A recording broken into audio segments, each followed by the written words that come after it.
वक्षस्थल नित्यवास रसिकां तत्क्षान्ति संवर्धिनी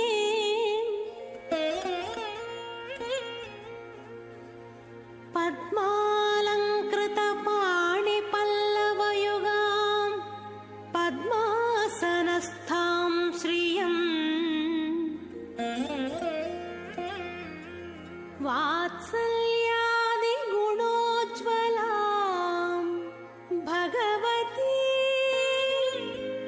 वन्दे जगन्मातरम्.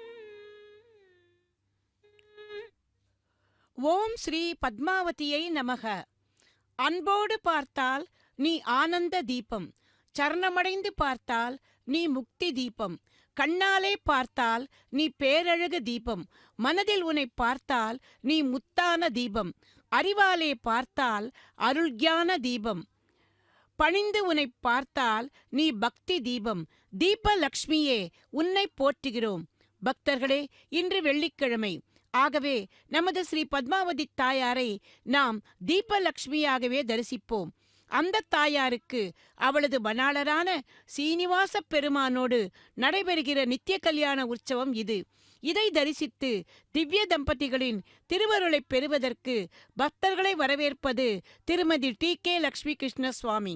ஸ்ரீ பாஞ்சராத்திர ஆகமப்படி நடைபெறுகிற திருக்கல்யாணத்தில் முதலில் கலச பூஜை, பின்பு ஸ்ரீ விஸ்வக்சேனரின் ஆராதனம், அதைத் தொடர்ந்து புண்ணியாக வாசன கைங்கரியம், இவை அடுத்து நடைபெற உள்ளன.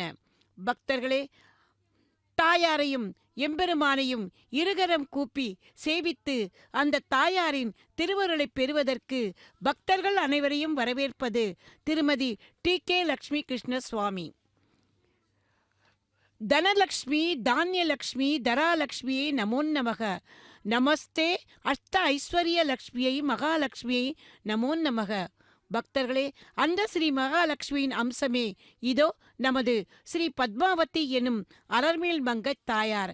அந்த தாயாருக்கு நடைபெறுகிற திருக்கல்யாண உற்சவம் இது. பக்தர்களே, நாம் இருந்த இடத்திலேயே அமர்ந்து கொண்டு இந்த தாயாரின் திருக்கல்யாண வைபவத்தை தரிசிக்க வழி செய்த ஸ்ரீ வெங்கடேஸ்வரா பக்தி தொலைக்காட்சி நிறுவனத்தாருக்கு நமது மனமார்ந்த நன்றிகளை தெரிவித்துக் கொண்டு எனது வர்ணனையை தொடர்கிறேன். வெள்ளிக்கிழமைதனில் செழிக்க வந்த செந்திருவே, அந்த செந்திருத்தும் அடிவருடும் கீர்த்தி பெற்ற அலே என்கிறார் ஒரு பக்தர்.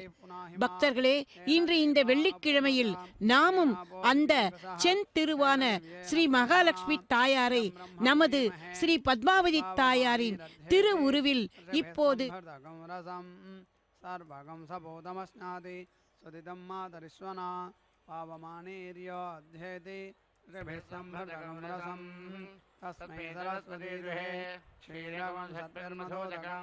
पावमाने स्वस्तिकजनेः सुदघाहि भयस्वतीः ऋभिस्संहृतोरसः ब्राह्मणे श्रुमृतगोहितं पावमाने दिसन्तु नः लोकमथो अमं कामान् समर्थयन्तु नः देवैर्देवैः समाभृताः पावमाने स्वस्तिकजनेः सुदघाभिघृतश्च्युतः ऋभिस्संहृतोरसः ब्राह्मणे श्रुमृतगोहितं येन देवा पवित्रेण आत्मानं पुनते सदा तेन सहस्रसारेण पावमान्यः पुनन्तु मां प्राजापत्यं पवित्रं ततोद्यामकमिहिरण्मयं तेन ब्रह्मविदो वयं पूतं ब्रह्म पुनीमहे इन्द्रस्तु नीति सहमापनातु सोमस्य समीक्ष्या यमो राजा प्रवणाभिः पुनातमा जातवेदामूर्तिन्द्यापनातु भूर्भुवस्सुवः तत्संयोरावृणीमहे गातुं यज्ञाय गातुं यज्ञपतये दैवे स्वस्तिरस्तु नः स्वस्तिर्मानुषेभ्यः ऊर्ध्वञ्जिगातभेषजं शन्नो अस्तद्विपदे संयतुष्पदे ॐ शान्तिः शान्तिः शान्तिः.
ब्रह्मावादिनः वदन्ति अद्भिरित्यतेभिः हवीगुंसेन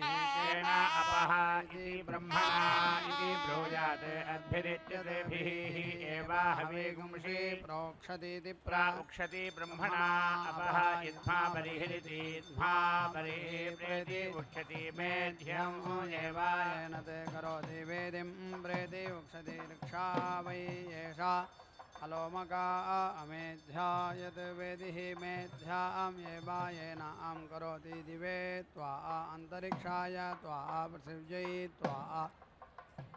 इति बर्हिः आसाद्येत्या आसाद्य प्रेति उक्षति येभ्यः येवायेन तद्लोकेभ्यः प्रेति उक्षति क्रूरम् इव वै एतत् करोति यते खनति अपहानीति नयति शान्तिः पुरस्ताद् प्रस्तरमिति प्रास्तरं गृह्णाति मुख्यं येवायेनं करोति इयन्तं गृह्णाति प्रजापतिनेति प्रजापतिनाः यज्ञमुखेनेति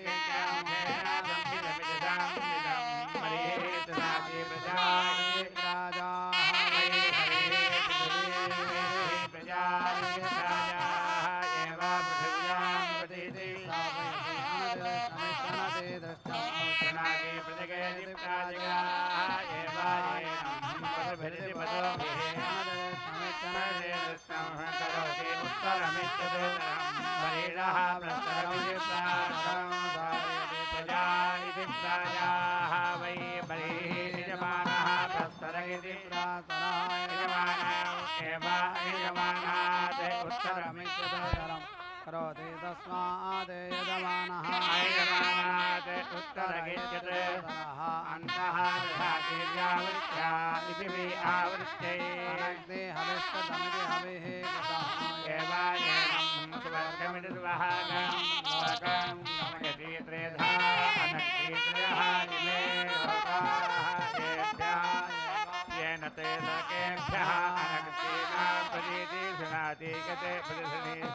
इति प्रतिशणीयात् अनोध्वं भावकमित्यनोध्वं भावकम् यजमानस्य स्यात् उपरि इवा प्रेति हरति उपरि इवा हि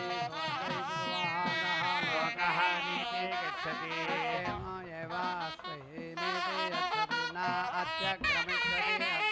प्रेति हरेते गते अत्यघमिष्यति अक्रं प्रहरेति प्रहरेत् अत्यासारिणीत्यति अध्वर्योः नासुका स्यातेता पुरस्ताद् प्रतीति अस्येते गते पुरस्ताद् प्रत्यस्येति प्रतीहस्येते समर्गाद् लोकाद् प्रतीति नुदेते प्रति हरति गजमानम् एवा समर्गमिति दुवहाकं लोकं गमगतीना विश्वञ्चं वीर्याते गते विश्वञ्चं वीर्यादिति वीर्यात् श्री अस्या जायेता ऊर्ध्वम् उदिति यौति ऊर्ध्वं हिवाहि पुंसः पुमान् एवास्या जायते यते स्वेन वाह उपवेशेनेत्युपवेशेन वाह यो युप्येदास्तिः एव अस्या सा हस्तेन यो युप्यते यजमानस्य गोपीठाय ब्रह्मवाजिनगिति ब्रह्मवाजिनः वदन्ति किं यज्ञस्य यजमानः इति प्रस्तरगिति प्रास्तरः इति तस्य क्वा स्वर्गे सुवहागः लोकः इति आहवनीयः इति ब्रूयात् यत् प्रस्तरमिति प्रास्तरम् आहवनीयगित्याहवनीये प्रहरतीति प्रहरति यजमानम् एव सुवर्गमिति सुवहागं लोकं गमयति इति वै एतत् यजमानः लिखते यत् प्रस्तरमिति प्रास्तरं यो युप्यन्ते बर्हिः अनुप्रेति हरति शान्ति अनारम्भणगित्यनारम्भणः इव वै एतर्हि अध्वर्योः ईश्वरः वेपनः भवितोः ध्रुवा असि इति इमाम् अभीति मृषति इयं वै ध्रुवा अस्याम् एव प्रतीति तिष्ठति न वेपनः भवति अगान् अग्निरित्यग्नि इति आहायत् ब्रूयात् अगन्ने अग्निः इति अग्नौ अग्नें गमयेते निर्दिशमानं सुवर्गात् सुवहागात् लोकात् भजेते अगन्ने इति एव ब्रूयात् यजमानम् एव स्वर्गमिति सुवहागं लोकं गमयति अग्नेः त्रयः जायागुंसः भ्रातरः आसन्नेते देवेभ्यः हव्यं वहन्तः प्रेति अमेघन्दासः अग्निः अभिभेते इत्थं वावास्याः आर्त्यं येति अरिष्यति इति सः निलायता सः अपः प्रेति अभिजते तम् देवताः प्रैषमिति प्रायेषुः ऐच्छन्ने तं मत्स्यः प्रेति अब्रवीते तम् असपते धिया धियेति धिया धियाः त्वाहा वध्यासुः यः माः प्रेति अवोचः इति तस्मात् मत्स्यं धिया धियेति धिया धियाः घ्नन्ते सप्ताः हि तम् अन्विते अविन्दन्ने तम् अब्रुवन्ने उपेति नहायेति वर्तस्ताहव्यं नः वः इति सः अब्रवीत् वरं वृणेः गते एव गृहीतस्य अहुतस्य बहिः परिधीति बहिः परिधि स्कन्दाः ते तत् मेः भ्रातॄणां भागधेयमिति भागाधेयम् असत् इति तस्मात् यते गृहीतस्य अहुतस्य बहिः परिधीति बहिः परिधि स्कन्दति तेषां तत् भागधेयमिति भागाधेय तान् एव तेन प्रीणाति परिधीनिति परिधीन् परिधि दधाति रक्षसाम् अपहत्या इत्यपहत्ये समिति स्पर्शयति रक्षसाम् अनुन्वचाराजे अननो अवचाराय नास्तात् परिधि दधाति आदित्यः हि एव उज्जन्नित्यत्रयन् पुरस्तात् रक्षागंसि अपहन्तीत्यपहन्ति ऊर्ध्वे यदि समिधा विचि संविधौ येति दधाति उपरिष्टात् एव रक्षागंसि अपेति हन्ति यजुषा अन्यां तोष्णीम् अन्यां मिथुनत्रायेति मिथुनात्वाया द्वे इति येति दधाति द्विपात् यजमानः प्रतिष्ठित्या इति प्रतिष्ठितिः ब्रह्मवाजन इति ब्रह्मवाजनः वदन्ति सः तु वै यजेतायः यज्ञस्य आर्त्या वसीयान् स्यात् इति भूपतय इति भूपतयेः स्वाहा भुवनपतय इति भुवनपतयेः स्वाहा भूतानां पतये स्वाहा इति स्कन्दम् अन्विति मन्त्रयेता यज्ञस्य एव तत् आर्त्या यजमानः वसीयान् भवति भूयसीः देवताः प्रीणाति जामि वै एतत् यज्ञस्य क्रियतेः गते अन्वञ्चौ पुरोडासौ उपागुंसो याजमित्युपागुंसो याजम् अन्तरा गयति अजामित्वायेत्यजामित्वाया अथो इति मिथुनत्वायेति मिथुनात्वाया अग्निः अपुष्पिन्ने लोके आसीः ते यमः अस्मिन् ते देवाः अब्रुवन्ने येति इता इमौ विपरीति ऊहामा इति अन्नाज्येनेत्यन्न अज्येन देवाः अग्निम् उपामन्त्र मन्त्रयन्त राज्येन पितरः यमम् तस्मात् अग्निः देवानाम् अन्नादयित्यन्न अतः यमः पितॄणां राजायः एव प्रेति राज्यम् अन्नाद्यमित्यन्नाद्यम् आपनोति तस्मात् एतद् भागधेयमिति भागधेयम् प्रेति अयच्छन् यद् अग्नये सृष्टकृत इति सृष्टकृतेः अवज्यन्तीत्यवज्यन्ति यद् अग्नये सृष्टकृत इति सृष्टकृते अवज्यतीत्यवज्यति भागधेयेनेति भागधेयेन एव रुद्रं समिति अर्थयति सकृत् सकृदिति सकृते सकृते अवेदिज्यते सकृते इव हि रुद्रः उत्तरार्थादित्युत्तरा अर्थात् अवेदिज्यते एषा वै रुद्रस्यादिक् स्वायाम् एव दिशि रुद्रां निरवदयत इति निः अवदयते द्विः अभीतिघारयति रुद्रवत्तस्येति चतुः अवत्तस्य आप्यै वसवः वै पूर्वाः आहुतय इत्याहुतयः इत्याहुतयः एषः रुद्रः यत् अग्निः पूर्वाम् आहुतिरित्याहुतिः अभीति जुहुयात् रुद्राय पशोने अभीति दध्यात् अपसो यजमानः स्यात् अतिहायेत्यतिहाय पूर्वाः आहुतिरित्याहुतिः जुहोति पशूनां गोपीथाय मनोः पृथिव्याः यज्ञम् ऐच्छत् सः घृतं निषिक्तमिति निषिक्तम् विन्दते सः अब्रवीत् कः अस्य ईश्वरः अपीति कर्तः इति तौ अब्रूतः मित्रावरुणामिति मित्रावरुण गोः एव आवम् ईश्वरो कर्तोः स्वः इति तौ ततः गां समिति ऐरतः सा यत्र यत्रेति यत्र यत्रान्यक्रामदिति न्यक्रामते ततः घृतम् अपीज्यता तस्मात् घृतपतीति घृतापतिः उच्यते तद् एतद् अस्ति जन्म उपहूतमित्युपहूतं रसन्तरमिति रसं सः पृथिव्याः इति आह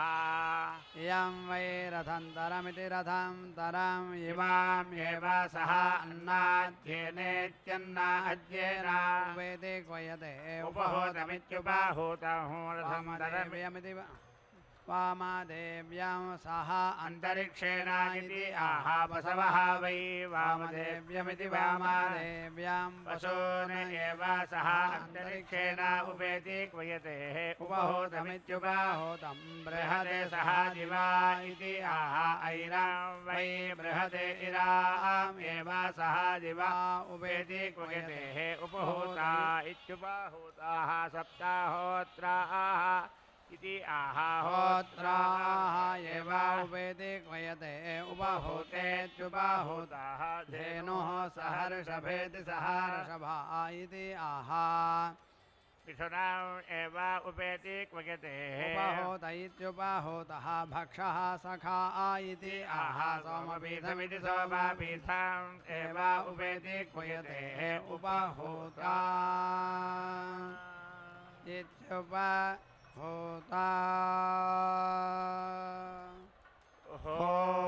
इति आत्मानम् एव उपेति क्वयते आत्मा हि उपहूतानामित्युपहूतानाहं वसिष्ठः इदाहम् उपेति क्वयते बसवः इति सहारिषभेति सहारिषभाः इति आह मिथुना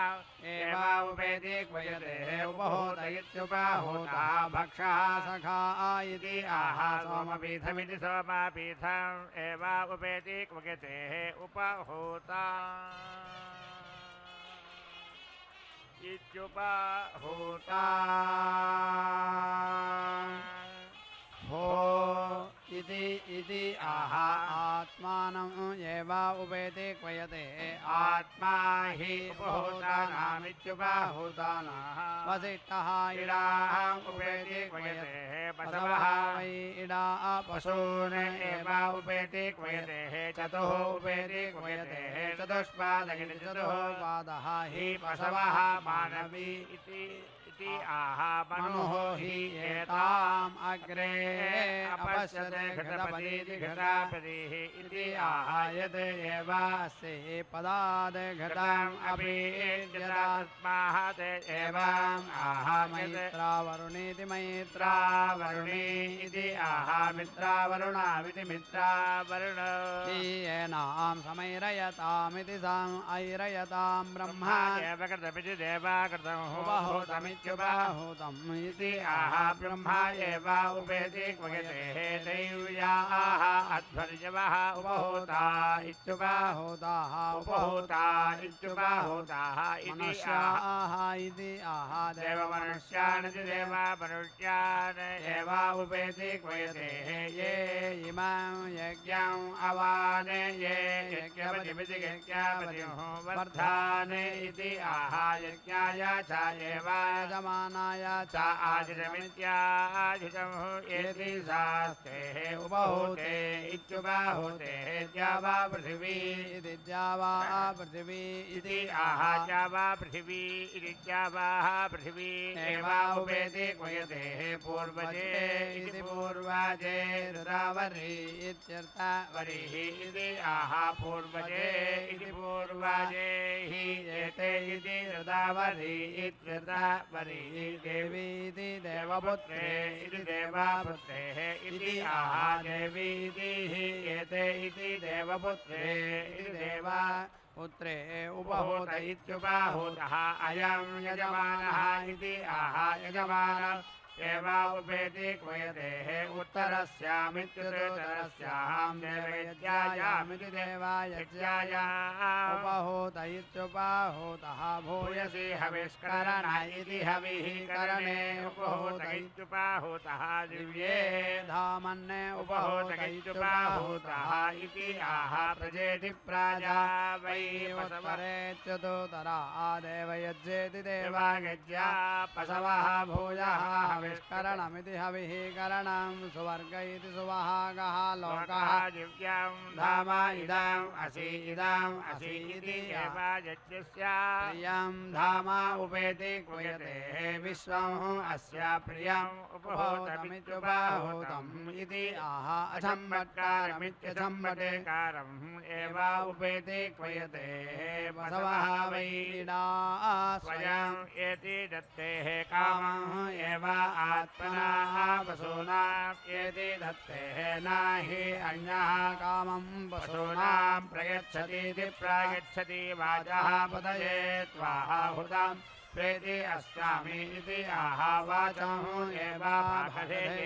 भागाधेयेन प्रीणाति ततः पतये त्वाहुतं प्रेति अस्यामि इति आह स्वगाकृत्या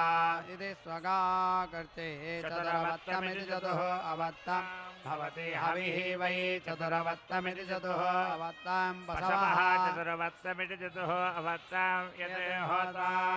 प्रास्नीयादिति प्रास्नीयात् होता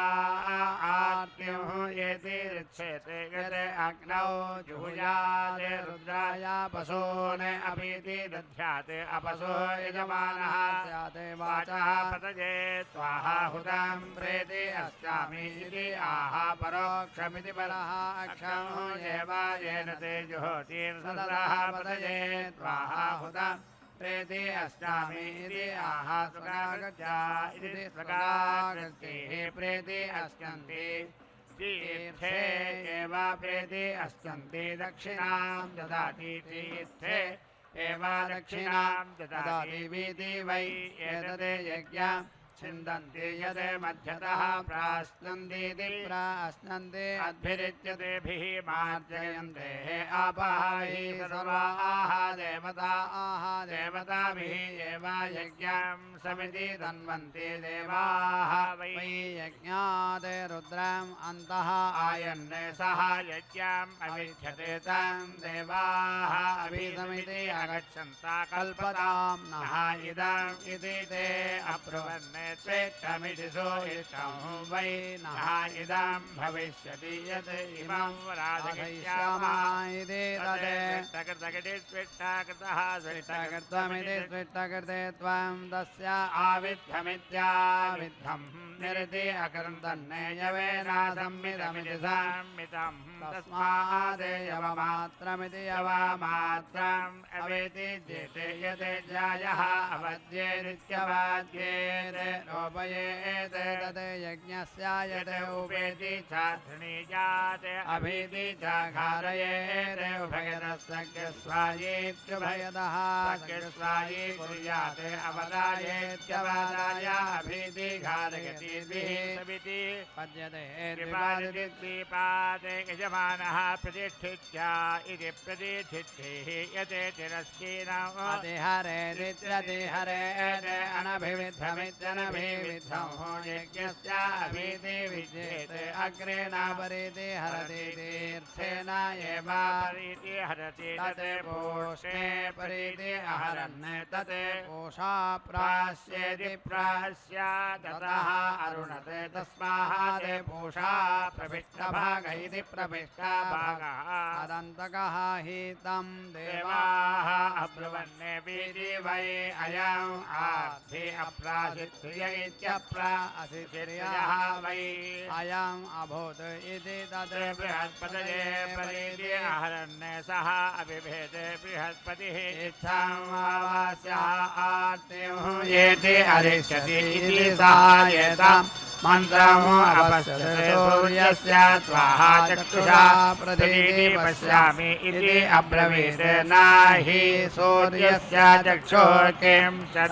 नास्ति सः अभिभेदे प्रतिगृह्णन्तमिति प्रतिगृह्णन्तम् माहाहिकं जिष्यति इति देवस्य स्वाहा सविदुः प्रसवेति प्रासवे अश्विनोः बाहुभ्यामिति बाहुभ्यां पूषः स्ताभ्यां प्रतीति गृह्णामि अब्रवीते सविद्रप्रसूतः सविद्रे प्रसूतः एव येन ते ब्रह्मणा देवताभिः प्रतीति अगृह्णाते सः अब्रवीते प्राश्चन्तमिति प्राश्चन्तं माहाहिकं शिक्षति इति अग्नेः त्वा आस्येन प्रेति अस्तामि इति अब्रवीते न हि अग्नेः आस्यं किं च नाहि नस्ति सः अभिभेते प्रासितमिति प्रासितं माहाहिकं दृश्यति इति ब्राह्मणस्य उदरेण इति अब्रवीते न हि ब्राह्मणस्य उदरं किं च नाहि नस्ति बृहस्पतेः ब्रह्मणा इति सः हि ब्रह्मिष्ठः अपेति वै एतस्मात् प्राणा इति प्राणाः क्रामन्ति यः प्रासित्रमिति प्रासित्रं प्राश्नातीति प्राश्नाति अद्भिरिच्यतेभिः मार्जयित्वा प्राणानिति प्राणान् समिति मृधते अमृतं वै प्राणा इति प्राणाः अमृतम् आपः प्राणानिति प्राणान् एव यथा स्थानमिति यथा स्थानमुपेति क्वयते अग्निधगित्यग्नि इधे एति दधाति अग्निमुखानित्यग्निमुखानि एव ऋतून् प्रीणाति समिधमिति साम्यधम् एति दधाति उत्तरासामित्युत्तरासां आहुतीनामित्याहुतीनां प्रतिष्ठित्या इति प्रतिष्ठितिः अथो इति समिद्वतीति समिदेवती एव जुहोति परिधीनिति परिधि धीने समिति माष्टि पुनादि एव येनाने सकृत् सकृदिति सकृते सकृते समिति माष्टि पराङ्गे इव हि एतर्हि यज्ञः चतुः समिति पद्यते चतुष्पादः पादः हि पशवः पशवः पशून् एव अवेति रुन्धेः ब्रह्मन् प्रेति स्थास्यामः इति आह अत्र वै एतर्हि यज्ञः श्रुतः यत्र ब्रह्मा यत्र एव यज्ञः श्रुतः ततः एव येनं येति रभतेः यते हस्तेन प्रमीवेदिति प्रामीवेहेते वेपनः स्यात् यते शीर्ष्णा शीर्षक्तिमान् इति शीर्षक्तिमान् स्यात् यते तूष्णीम् आसीत असंवृत्त इत्यसंवृत्तः यज्ञः स्यात् प्रेति तिष्ठा इति एव ब्रूयाते वाचि वै यज्ञः श्रुतः यत्र एव यज्ञः श्रुतः ततः एव येन सम्प्रेति यच्छति देव सवितः एतदेः प्रेति आह इति आह प्रसूत्या इति प्रसूतिः बृहस्पतिः ब्रह्मा इति आह सः हि ब्रह्मिष्ठः सा यज्ञं पाहि सः यज्ञपतिमिति यज्ञापतिं पाहि सः मां पाहि इति आह यज्ञाय यजमानाय आत्मने तेभ्यः एव आचरमित्याजितं येति शास्त्रे अना आर्ति आश्राव्येत्याश्राव्या देवान् यजा इति ब्रह्मवादिनकिति ब्रह्मावादिनः वदन्ति इष्टाः देवताः अथा कथमे एते देवाः इति छन्दागंसि इति ब्रूयाते गायत्री त्रिष्टुभं जगति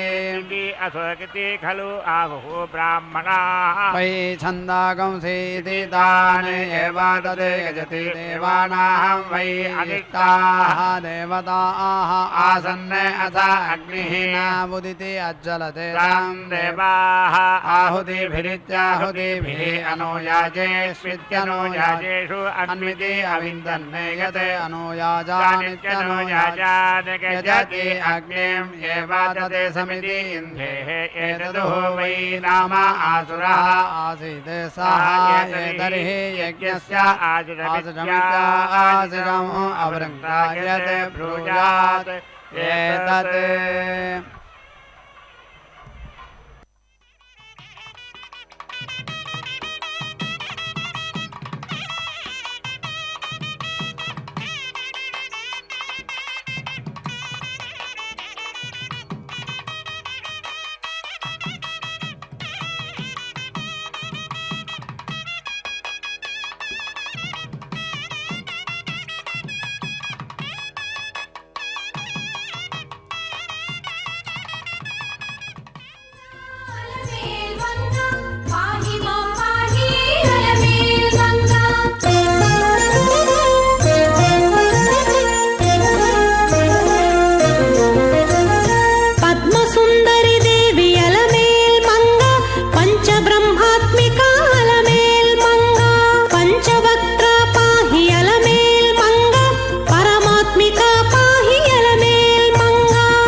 इति एतदुम् एव आसुरम् यज्ञस्य आजितमित्याजितं गमयेत् इदं जावा पृथिवीः भद्रम् अभूत् इति एव ब्रूयात् यजमानम् एव यज्ञस्य आजितमित्याजितं गमयति आत्मा सूक्तवाकमिति सूक्तवाकम् उत नमो वाकमिति नमः वाकम् इति आह इदम् अरास्मा इति वावा एतद् आह उपसृतगित्युपसृतः दिवा पृथिव्योः इति आह जावा पृथिव्योरित्यावा पृथिव्योः हि यज्ञः उपसृतगित्युपसृतः ओमन्वती इत्योमन्नेवति तेः अस्मिन् यज्ञे यजमाना जावा पृथिवी इति जावा पृथिवी सामिति आहाकते ब्रूयात्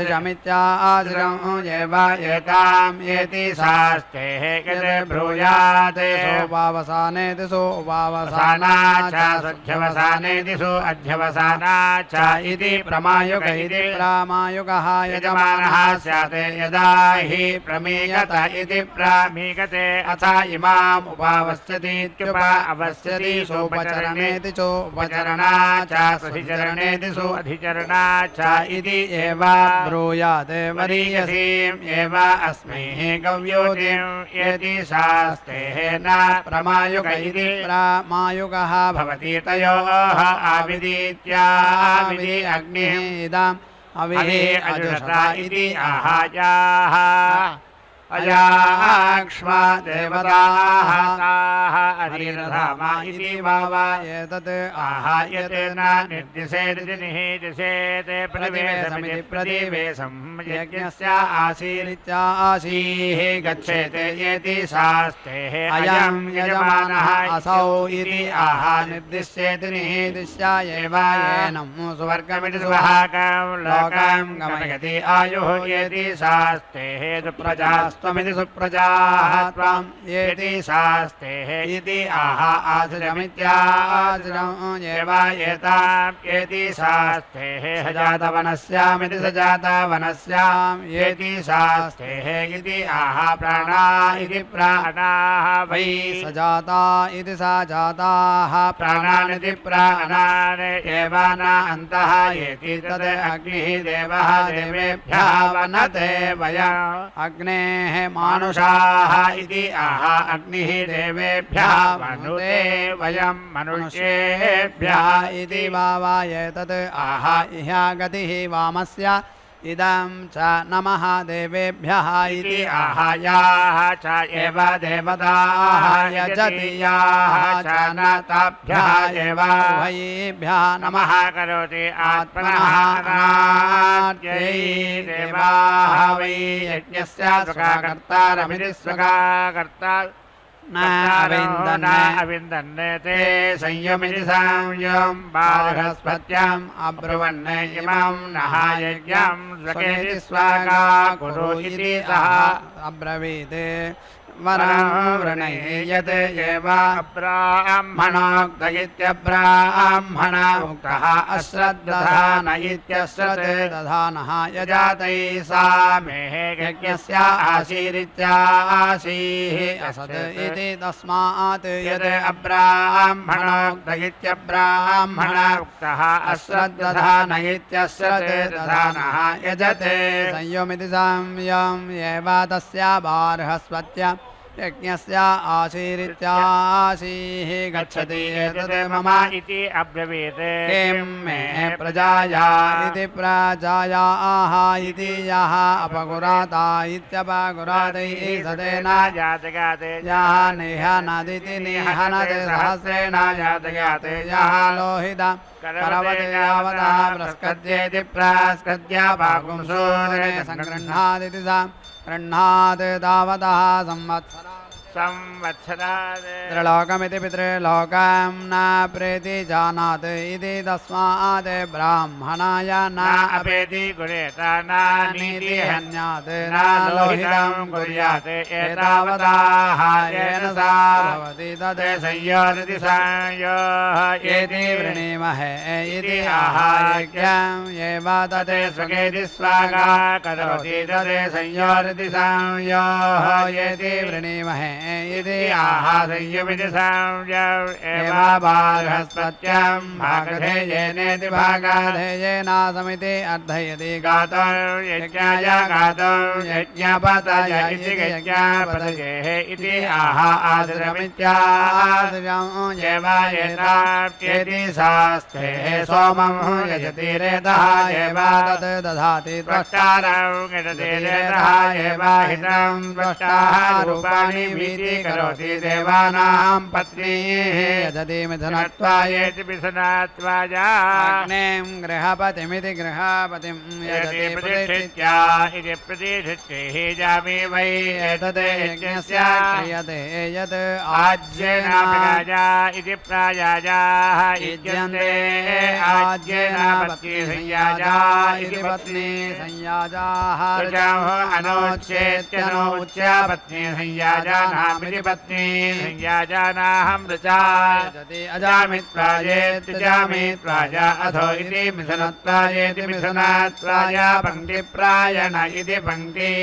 प्रायणः वै यज्ञः पञ्चोदयन इति पङ्क्ति उदयनः पञ्च प्रयाजा इति प्रयाजाः युज्यन्ते चत्वारः पत्नी संयाजा इति पत्नी संयाजाः समिष्टयजुरिति समिष्टयजोः पञ्चमां पङ्क्तिम् एवान्विति प्रयन्तीति प्रायन्ति पङ्क्तिम् अनु उदितीयन्ति युक्ष्वा हि देवहूतवानिति देवाहूतवान् अश्वान् अग्नेः रथीः वाजीति होता पूर्व्यः सदः उत नः देवान् अच्छा वोचः विदुष्टर इति विदुः तरः सते विश्वा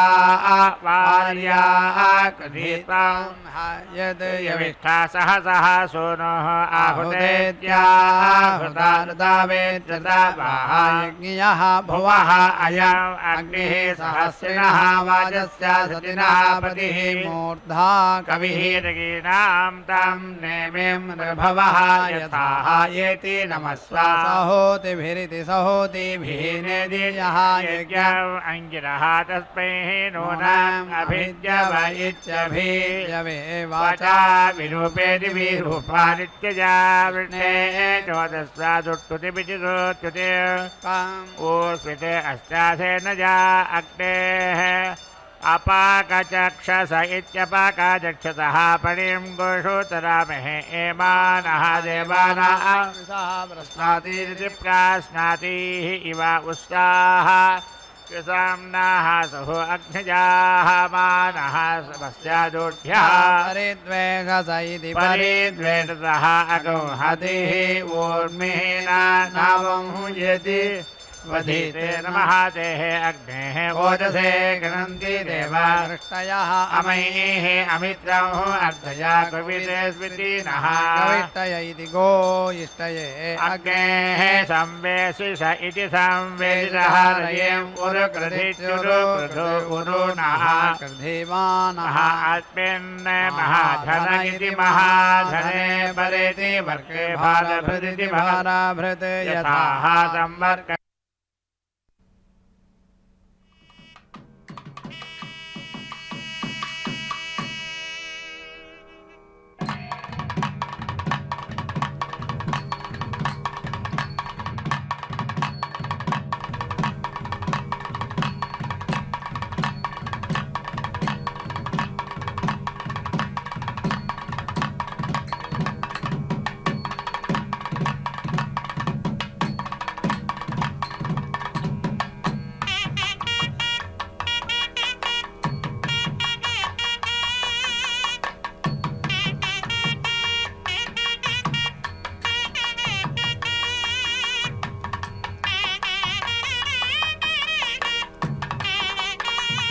इति सिंहः नाभगंसकः अग्ने पुरः रुरोजिथा सखायः समिदेवः सम्यञ्जाहु इदं त्वं च अग्नये वरिष्ठाय क्षितीनाम् ऊर्जानप्ते सहस्रते सर्वं सौम्ये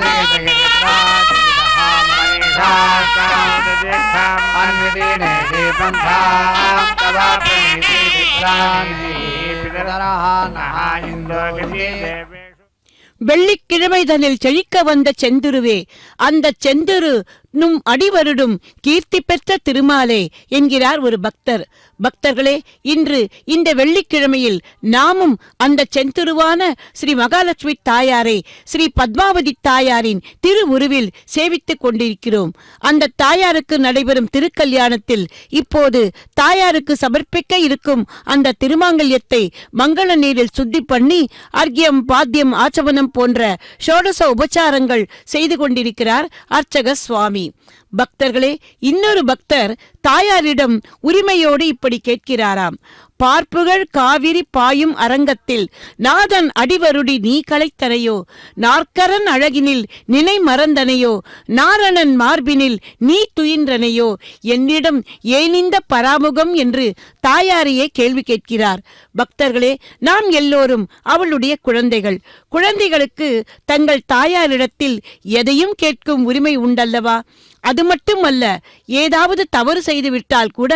குழந்தைகள் அப்பாவை பார்க்க பயப்படும். அம்மாவிடம் பயப்படாமல் நடந்ததை எடுத்துச் சொல்லி மன்னிப்பு கேட்கும். தாயாரும் உடனே மன்னித்துவிட்டு குழந்தையை வாரி அணைத்து கொஞ்சுவாள் அல்லவா?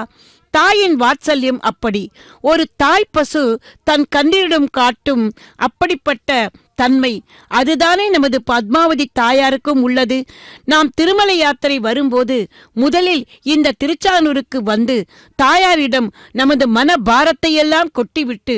அவளது அந்த கடைக்கண் பார்வையால் புனிதமாகி லேசான மனத்தோடு மலையேறி எம்பெருமானிடம் நாம் வேண்டும் அந்த வரங்களை தைரியமாக கேட்கிறோம் அல்லவா? ஈசானாம் ஜகதோஸ்ய வெங்கடபதேர் விஷ்ணூர் பராம் பிரேயசீம் தத்வக்ஷஸ்தல நித்யவாச ரசிகாம் தக்ஷாந்தி சம்வர்தினிம் பத்மாலங்கரத பாணிபல்லவ யுகாம் பத்மாசனஸ்தாம் ஸ்ரீயம் வாத்சல்யாதி குணோஜ்வலாம் பகவதீம் வந்தே ஜெகன்மாதரம் என்கிற ஸ்ரீ வெங்கடேச பிரபத்தி இதை நமக்கு அழகாக விளக்குகிறதல்லவா? அந்த தாயாருக்கு நடைபெறும் திருக்கல்யாண வைபவம் இது. அந்த தாயாரை நாம் தீப லட்சுமியாகவே இப்போது வழிபட்டு கொண்டிருக்கிறோம். அன்போடு பார்த்தால் நீ ஆனந்த தீபம், சரணமடைந்து பார்த்தால் நீ முக்தி தீபம், கண்ணாலே பார்த்தால் நீ பேரழகு தீபம், மனதில் உன்னை பார்த்தால் முத்தான தீபம்.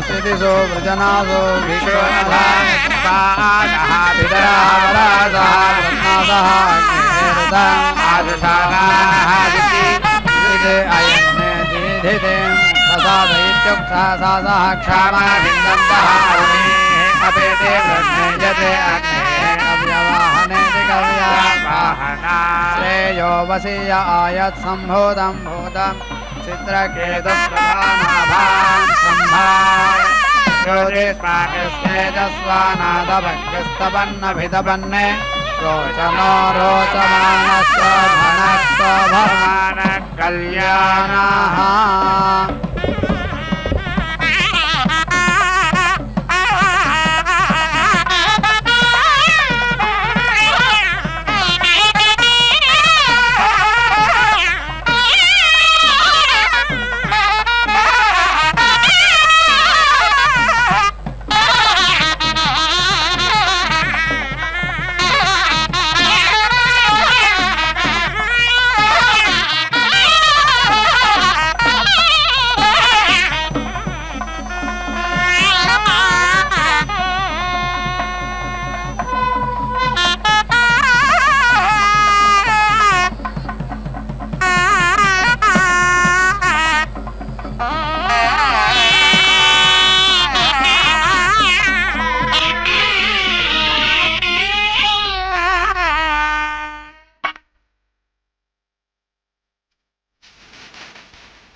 पृथ इत्युता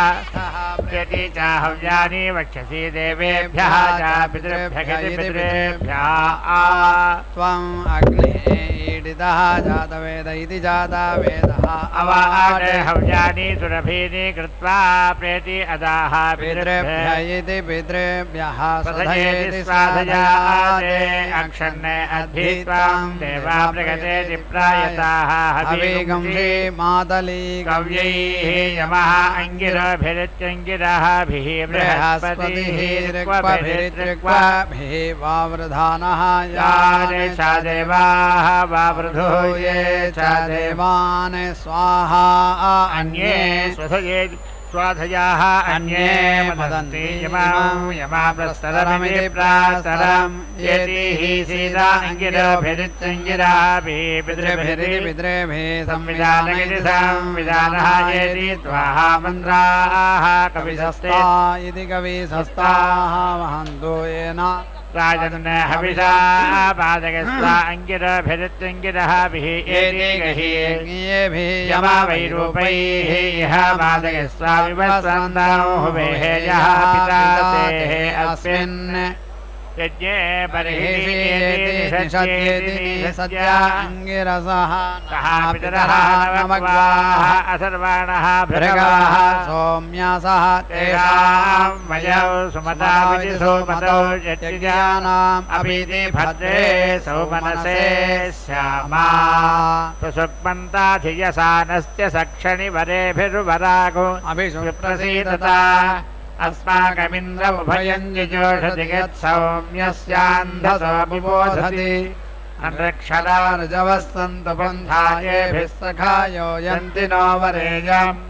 समर्यमासम्भगो नो निनीयात् सञ्जास्पत्यगो सुयममस्तु देवाः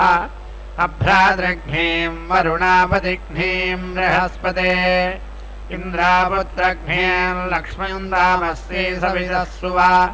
अघोरचक्षुरपतिघ्नेति शिवापतिभ्यः मनाः सुवर्चाः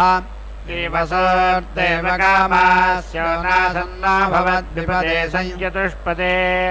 इदमहय्या त्वयि पतिघ्न लक्ष्मीस्तान् निर्दिशामि देवागं रुदन्ति विमयन्ते अध्वरे दीर्घामनो प्रसिन्दिर्नलः वामं पितृभ्यो जयिदगं समेदिरे मयः पतिभ्यो जनयः परिष्वजे पूर्णाहुतिमुत्तमान् जुहोति सर्वं वै पूर्णाहुतिः सर्वमेवाप्नोति अथ इयं वै पूर्णाहुतिः अस्यामेव प्रतिष्ठति नारायणाय विद्महे वासुदेवाय धीमहि तन्नो विष्णुः प्रचोदयात् स्वाहा महादेव्यै च विद्महे विष्णुपत्न्यै च धीमहि तन्नो लक्ष्मीः प्रचोदयात् स्वाहा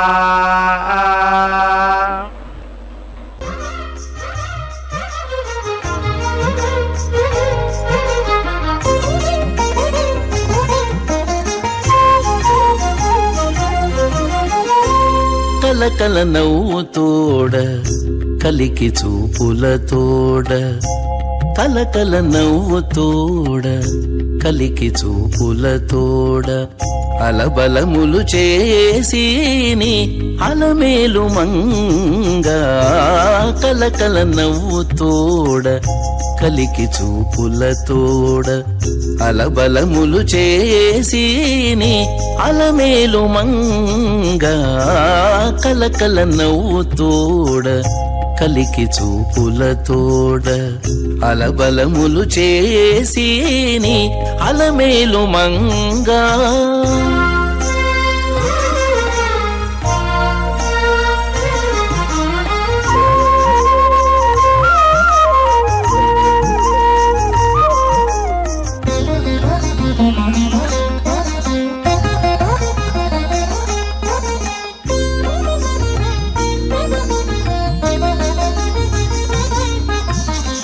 బోనమింటిలోన నుండి పొద్దు వద్దు హరికి సేనగా వింత చవులు సేయించి బోనమింటిలోన నుండి పొద్దు వద్దు హరికి సేనగా వింత చవులు సేయించి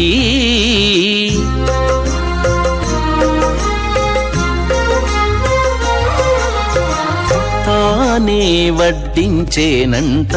తగకీలు గంటు తోడ ఆని పట్టి కాచుకున్నది అలమేలు మంగ తానే వడ్డించేనంట తగకీలు గంటు తోడ ఆని పట్టి కాచుకున్నది అలమేలు మంగ కలకల నవ్వుతోడ కలికి చూపులతోడ అలబలములు చేసిని అలమేలు మంగ కలకల నవ్వుతోడ కలికి చూపులతోడ అలబలములు చేసిని అలమేలు మంగ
सदा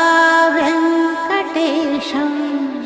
स्मरामि स्मरामि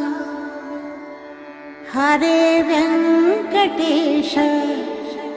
प्रसीद प्रसीद प्रियं वेङ्कटेश प्रयच्छ प्रयच्छ